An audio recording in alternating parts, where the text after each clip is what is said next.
Okay, thank you for giving me the floor. Can you see my slides? The usual question. Not yet. Okay,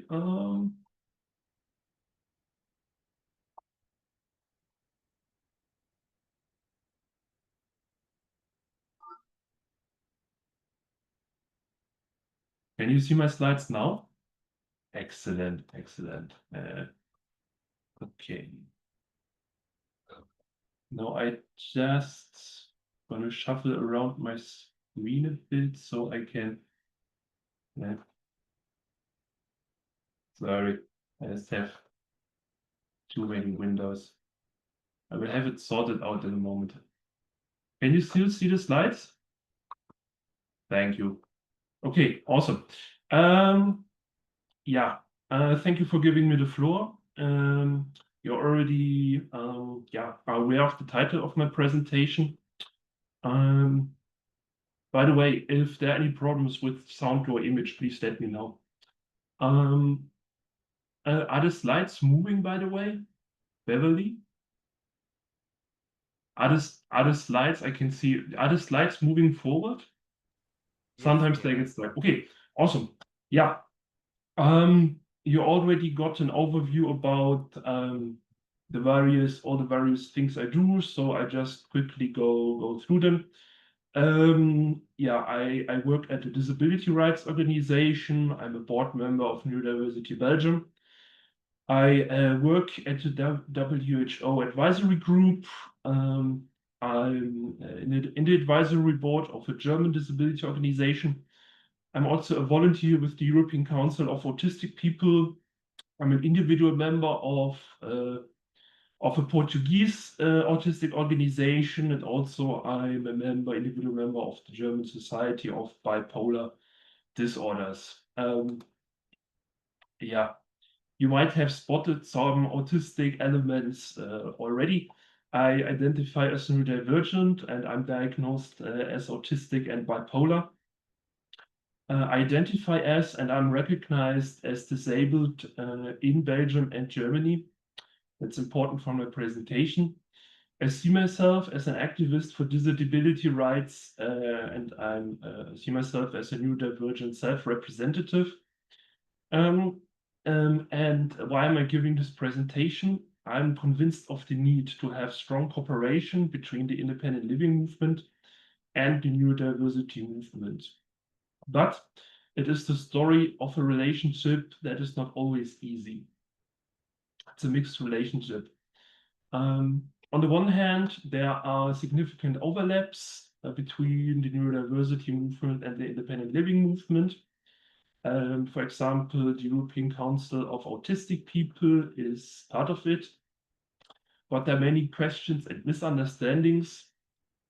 Physically impaired people can find it hard to imagine what being neurodivergent is like. Something I think it is hard to understand if you don't experience it. Some things in life you have to experience, or you will not understand. You can't study everything or learn through studying only. Then also many neurodivergent people reject the disability perspective because they see this as stigma or equate being disabled with being incurably sick. But often behind this is a lack of understanding of the human rights and social models of disability.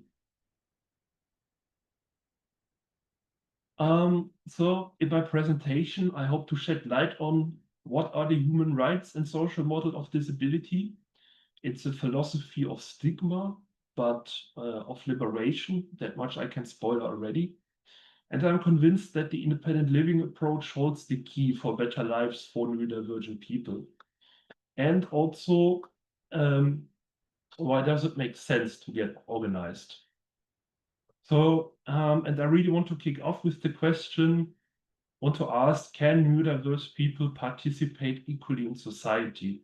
Do we have the same opportunities? And we have already heard a little bit about that. By the way, if I'm going too quick or something, also let me know.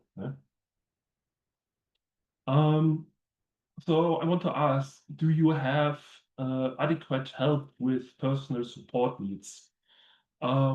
I'm mentioning a variety. It can differ per person. For example, getting out of bed, taking care of personal hygiene, doing administrative tasks, doing groceries, cleaning the house, participating in free time activities. Is there equal access to work? Have you lost your work because of being neurodivergent? Do you know someone who did? Are you being paid less? Do you know somebody who have been forced into sheltered employment? Is there equal access to education? Do you know somebody who had to drop out of school or had to go through special education and is now left without a degree, or has to live in residential settings where one's rights are violated? The answer for me is clearly yes. I know plenty of cases of ND people who are left alone, very alone, with strong support needs, and they are suffering because of it and acquiring additional conditions, or lost their job because of discrimination, are pushed into sheltered workshops, struggle to get through mainstream education or failed. I also had to elbow myself through education. Yeah, it wasn't always easy. Or against their will, institutionalized in psychiatric hospitals or group homes because it's the only choice. Are discriminated against accessing healthcare, are isolated, are victims of police violence. I have an autistic friend who had a very bad experience as an airport recently. They gave him, because he had a meltdown at a security check, they pegged him as suspicious and gave him a cavity search. Very intrusive, very bad. Don't have access, and it's not an isolated case, or don't have access to accessible free time activities. So for me, the conclusion, we are surrounded by barriers erected by society. And here the social model of disability comes in. It has had a long history by now, but this is like among the initial definitions. In our view, it is society which disables physically impaired people. Disability is something imposed on top of our impairments by the way we are unnecessarily isolated and excluded from full participation in society. Disabled people are therefore an oppressed group in society. The Union of the Physically Impaired Against Segregation, 1975. So this definition holds the key to go from stigma to a philosophy of liberation. Because I highlighted some keywords. It is society, imposed, isolated and excluded, and oppression. So if you're disabled, it is not you who is wrong, it is society. And you go from disagreeing with society, it's the first step, to wanting to change society, to dismantling the barriers, to ending all oppression, and to get freedom. And we have learned in the meanwhile that disability is not only physical, and it is internationally recognized. The United Nations Convention on the Rights of Persons with Disabilities, 2006, has the following definition of disability. Persons with disabilities include those who have long-term physical, mental, intellectual, or sensory impairments, which in interaction with various barriers may hinder their full and effective participation in society on an equal basis to others. So how do neurodiversity and disability relate? Of course, in the end, it's up to you. But for me, neurodiversity, it is my impairment, and interaction with the social barriers, it makes up my disability. That is what society is doing. But I want to ask, do we have to live as unequals? And how can we be free? And this is where the independent living philosophy comes in. The definition, well, there are many. One definition of independent living is having the same range of options and the same degree of self-determination that people without a disability take for granted. It's about choice and control. It's about having access to support in the community and to mainstream services. Here's a quote, important quote from the Strasbourg Resolution, which is from the founding conference of the European Network on Independent Living. Since we are considered sick, many of us get shut away in hospitals and hospital-like institutions. There it is claimed we can be better cared for. With this argument, we are put into special kindergartens, special schools, special workshops, special housing, special transportation. The only places that are still not segregated are the cemeteries. We have to shut down the special dehumanizing and degrading apartheid solutions and force our way into the mainstream of society. So that's the approach. It is going from recognizing to tackling the barriers. The independent living philosophy demands that you can live where you want with the support and services you want, that you can get the accommodations you need, you get the materials you need, you get the same educational qualifications as others and the same job and wages as others. Of course, there's many more. That's a selection, much more. There's a selection. And it's not only philosophy, it is your right. We have the UN Convention on the Rights of Persons with Disabilities. It has been ratified by all EU countries and is part of primary law. And it says that you have the right to live, to have a life on basis equal to others. You have the right to personalized support. Important part of this is personal assistance. Many autistic people have personal assistance. You have a right to employment on basis equal to others. And you have a right to education on an equal basis to others. And the question is how to get all your rights in practice. Getting organized is an important part of it. And so here's the example of a disability rights organization, which is called the European Network on Independent Living. So how do you fight a disability rights organization? Usually what it should do is to fight for the rights of disabled people. And how do you do this? There are lots of parts to it.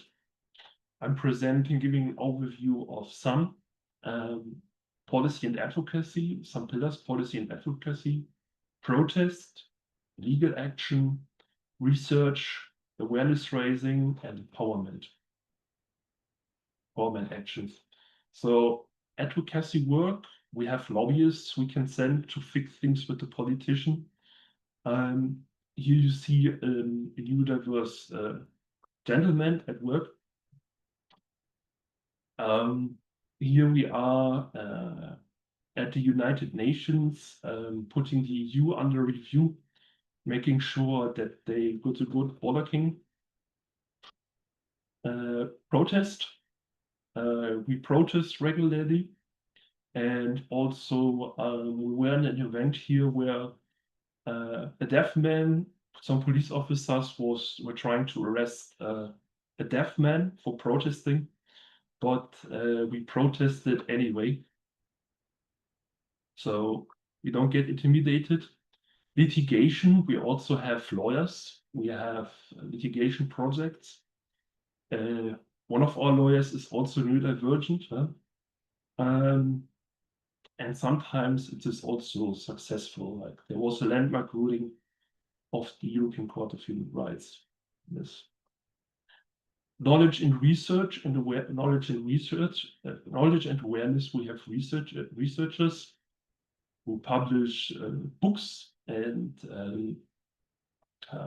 their research journals we tend to publish in the International Journal of Disability and Social Justice. Awareness raising. We have quite a successful podcast called On Our Terms. And here's an example. Our Swedish members did a really good documentary about disability politics in Sweden. Very worth watching. Also empowerment actions. There's a summer school this year for young people. Some are interested. We offer internships, paid internships once a year, or also do webinars on intersectional approaches. Some additional key facts. It is true that the independent living movement was founded by people with physical impairments, but it is a principle of independent living that the independent living movement is a cross-disability movement and addressing the needs of all disabled people. There are 1,000+ individual and 1,000+ organizational members, including associations of associations. So it's sometimes a bit hard to say who's a member altogether. And as I already said, there are significant overlaps with the neurodiversity movement, both in the many individual members, but also organizations. The independent living movement is a worldwide movement. We have the World Independent Movement also, and there's a pretty good documentary. It used to be on Netflix, now it's only on YouTube. It's called Crip Camp, the Disability Revolution, which goes also further into the whole social model of disability, demanding social change, and reclaiming terminology, and redefining. This is what we call the 15 pillars of independent living, and it is a key approach to basically developing countermeasures to all the various barriers.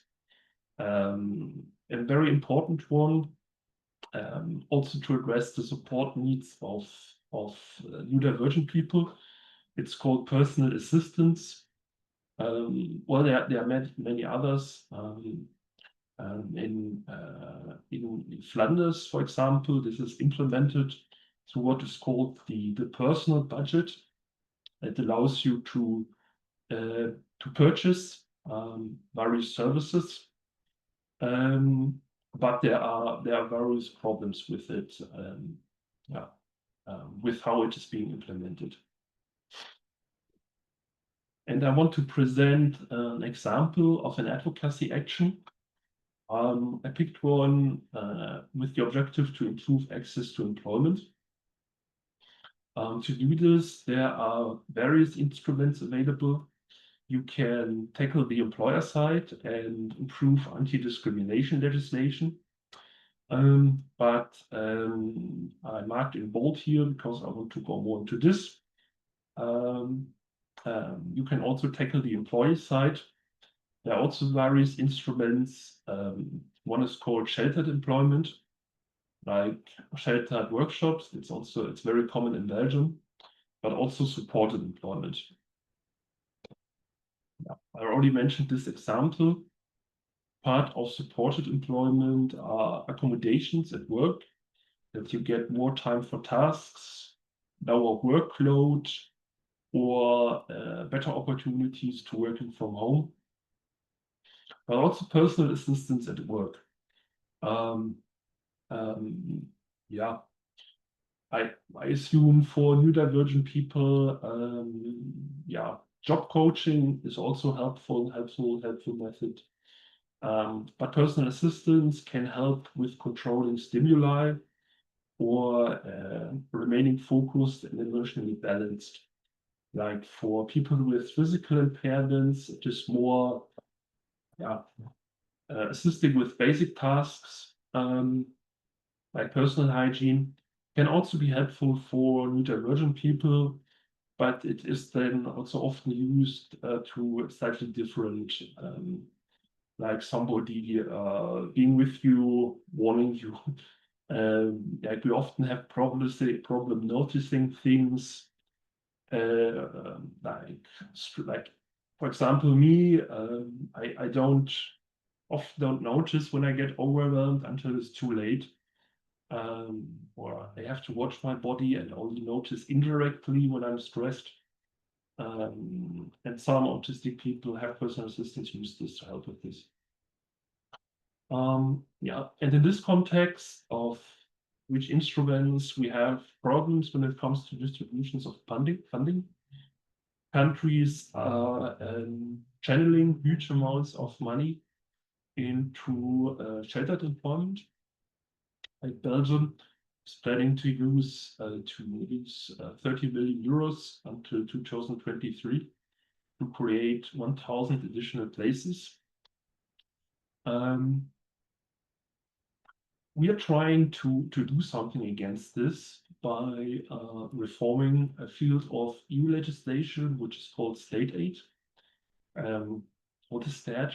In a nutshell, it refers to subsidies paid by national authorities to companies or organizations. It's an exclusive EU competence, and the EU can, in this context, monitor, legislate, and enforce. And to go a bit further into detail, there's a piece as part of the state aid regulatory landscape called the General Bulk Exemption Regulation. It has a list of products and services that can be subsidized. And it has a list of support options, which rather count as supported employment. Like, for example, employers can receive wage support, wage subsidies, which they can use to compensate for accommodations they're giving. So it's not the argument that it's a loss for them doesn't count. Also to subsidize work assistance, purchasing equipment, adjusting premises, rehabilitation, transport, like for a neurodivergent person. This would then be, I don't know, modifications of IT equipment you need. An individual office could also count, for example, or soundproofing equipment. But also sheltered employment is part of the list. So, and what we're asking for here in this area is we want to have this part in sheltered employment on the list. Why is sheltered employment bad? I hear you thinking. We now found there's a lot of research and personal experiences that it rather prevents than supports labor market inclusion. The people in sheltered employment who make it into the open labor market, it's really small, like 1% or less. It's exploitative. They often produce things for the market, which are sold. Yeah, the money they get is negligible, really, really low, far below minimum wage. And it creates a shortage for more effective instruments. Like there is research emerging that supported employment, these instruments, they're really effective in increasing labor market participation. And also, more importantly, it's not aligned with the UNCLPD.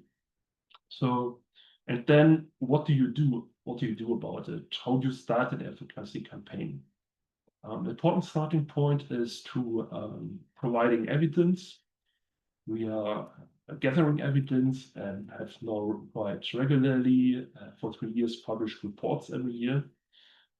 This is one I still have to finish my to-do list.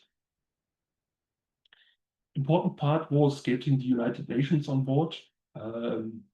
We have a decision of the UN Committee on the Rights of Persons with Disabilities which says the committee recommends that the European Union repeal legislation that allows public financing of segregated forms of employment with disabilities, such as institutions and other segregated facilities, repeal Article 34(2)(f) of the General Block Exemption Regulation, prohibits state aid to segregated employment. So the UN is saying they fully support our idea to remove this 34(2)(f). Yeah, this is a picture of the rapporteur for the periodic review, and yeah. I'm very very happy that some people explained this problem to him in detail. You can guess who it was, maybe. Another part, something like organizing what you do, organizing events in an official setting. We have one coming up next week. An event organizing stakeholders. What is the stakeholder? It has nothing to do with steaks that come from beef, which is, for example, here members of the European Parliament. We are organizing this with MEP Katrin Langensiepel from the Greens, the European Commission, representative of the Maltese government, and also the European Disability Forum and Inclusion Europe. If you want to come, we still have some seats available. Then also setting the agenda. We have done this at the next disability platform. Managed to get the topic on the agenda. The disability platform of the European Commission. This is like a formalized setting. Yeah, regularly conferences, you could call it, between Commission, member states, and civil society, so us. Building an advocacy coalition, so we have various partner organizations we work with. It's in progress. The European Disability Forum. We sometimes have differences of opinion, but they for sure have an excellent brand recognition. So also Mental Health Europe, Inclusion Europe. For me, it's always important to keep the European Council of Autistic People involved, for obvious reasons. Input to the European Disability Strategy, it's in progress. Yeah, other policy documents, it's quite long, point 7. In point 8, I'm not sure yet. A frequent question of the lobbyist is ETF, and I'm going to do next. Honestly, there's no rulebook or textbook for all of this. You have to make it up as you go along very often. Yeah, thank you for listening. You can find more information on enil.eu, or you can send me an email. Yeah, you know where to find me. Yeah, that's my presentation, and yeah, happy to hear your questions.